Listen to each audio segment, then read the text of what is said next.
بسم اللہ الرحمن الرحیم۔ محترم ناظرین و سامعین، السلام علیکم۔ محترم ناظرین، کیا آپ جانتے ہیں ملک الموت ہر گھر میں روز 5 بار کیوں آتا ہے؟ ابن ابی حاتم میں ہے کہ ایک انصاری کے سرحانے ملک الموت کو دیکھ کر رسول اللہ صلی اللہ علیہ وآلہ وسلم نے فرمایا، ملک الموت میرے صحابی کے ساتھ آسانی کیجیے۔ ملک الموت نے جواب دیا کہ اللہ کے نبی تسکین رکھیے اور دل خوش کیجیے، واللہ میں خود با ایمان کے ساتھ نہایت نرمی کرنے والا ہوں۔ سنیے یا رسول اللہ، قسم ہے اللہ تعالیٰ کی، تمام دنیا کے ہر کچے پکے گھر میں، خواہ وہ خشکی میں ہو یا تری میں، ہر دن میں میرے 5 پھیرے ہوتے ہیں۔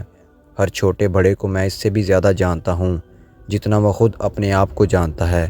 یا رسول اللہ، یقین مانیے میں تو ایک مچھر کی جان قبض کرنے کی بھی قدرت نہیں رکھتا جب تک کہ مجھے اللہ تعالیٰ کا حکم نہ ہو جائے۔